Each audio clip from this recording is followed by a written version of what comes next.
legitimar o Ministério Público, um órgão do Estado, jamais poderá combater o poder político, jamais poderá combater o poder privado quando houver interesse político. Mauro Capelletti criticava a legitimação do Ministério Público, mas aceitou a legitimação do Ministério Público brasileiro depois da Constituição, porque verificou que o que era necessário para que o Ministério Público brasileiro garantisse efetivamente direitos fundamentais estava lá inserido. Estava lá inserido na Constituição. A independência e a especialização.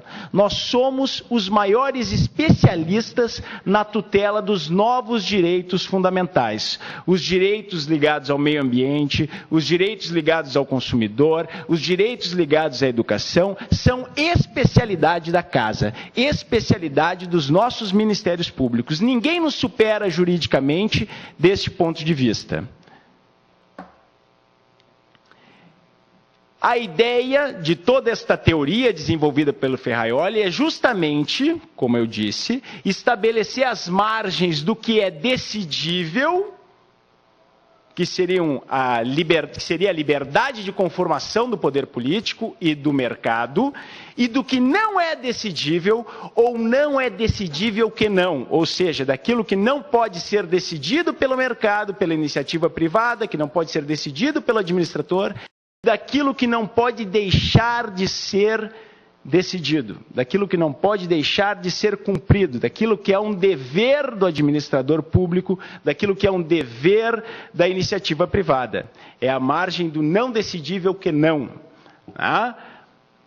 Essas margens, no campo do direito ambiental, são especialmente reforçadas, porque o direito ambiental ele tem uma primazia prima facie decorrente de ser um dever fundamental previsto na Constituição do Estado e da coletividade.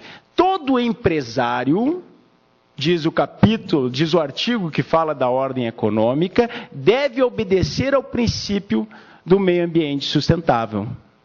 Então, o nível de vinculação das atividades públicas e privadas ao compromisso ambiental, segundo a Constituição, é extremamente reforçado. Pode passar? Bom, eu prometo que não vou muito além na teoria. Nós vamos falar mais dessa questão e aí nós vamos passar a história de como nós chegamos até aqui no Ministério Público. Talvez pareça assim, bom, mas isso nós já sabemos, mas é que eu quero fazer um comentário sobre uma questão que eu descobri na minha pesquisa, e é muito interessante que seja feito esse comentário aqui no Rio Grande do Sul. Nós já vamos ver isso um pouco adiante. O que o Ferraioli propõe? Que nós façamos uma limpeza da maneira como nós temos visto o direito.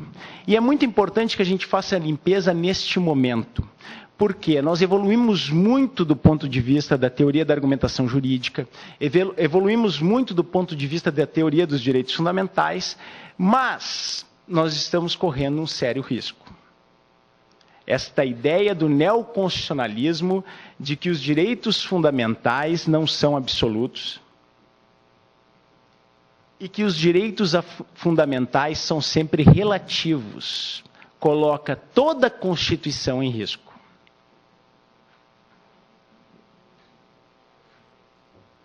Para evitar isto, nós devemos fazer um retorno à matriz teórica do direito ocidental. E é o que o Ferraioli propõe. Ele diz, olha, vamos separar as questões que dizem respeito a ciência jurídica num modelo integrado que tenha a filosofia da justiça, a dogmática jurídica, ou seja, a norma escrita, o direito positivo, a teoria do direito, que é um modelo teórico mais acabado que a norma e que faz uma crítica da norma, e a sociologia do direito como elementos integrados no conceito de ciência jurídica.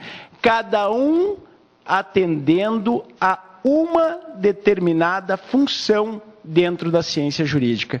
E por que isso é importante? Porque a redução de todo o discurso jurídico Um destes elementos ocasiona uma confusão entre ser e dever ser e ocasiona uma falácia. E no caso, a falácia que mais vai nos interessar de perto hoje é a falácia realista, que é a confusão que decorre de tomar os fatos como se fossem direito. Porque nós estamos sofrendo críticas de todas as instituições. Nós estamos sofrendo críticas da política, estamos sofrendo críticas a cada momento, e eu vinha agora do Espírito Santo, do encontro na semana passada, onde eu falei sobre o problema da jurisprudência, do modelo jurisprudencial, e o professor Márcio Camarosano, da USP, ou da PUC de São Paulo, não me recordo bem agora, fez uma palestra sobre o Ministério Público, pontuando exatamente a necessidade de nós repensarmos a instituição, mas de maneira crítica. Nós estamos sofrendo críticas e nós precisamos reconhecer o que há de válido nessas críticas e também nos preparar para compreendê-las nos seus limites. Ou seja, dizer, olha, é bom sim ouvir crítica, é bom sim repensar as nossas posições, mas nós temos que saber o que é cada coisa em seu lugar. A sociologia do direito não pode absorver todo o direito. E essa é uma questão importante. Vamos passar? Crítica sociológica, falácia realista. Então, 2 livros fundamentais. Um livro do Rogério Bastos Arantes, Ministério Público e Política, publicado pela EDUSP, de São Paulo, de 2003, no qual ele traz como principal tese o voluntarismo político do Ministério Público. O que o Rogério Bastos Arantes diz? Olha, o Ministério Público é responsável por tudo o que aconteceu com ele nas últimas 3 décadas, ou 4, para dizer melhor agora, porque começou na década de 70. O Ministério Público, porque a elite do Ministério Público, a elite intelectual e a elite institucional do Ministério Público se comprometeu em ampliar o papel do Ministério Público no processo civil.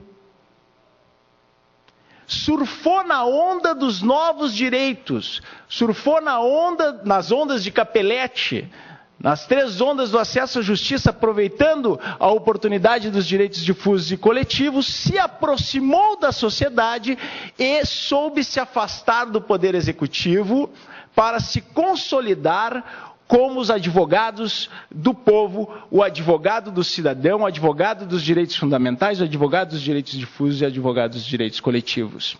E ali nós temos o exemplo da Lei da Ação Civil Pública, que teve o Cândido Rangel Dinamarco, o Edis Milaré, o Herman Vasconcelos Benjamin, o Nelson Nery Júnior, entre importantes autores que participaram de sua formulação. Também assim o Código de Defesa do Consumidor, que completa o microsistema do processo junto com a Lei da Ação Civil Pública.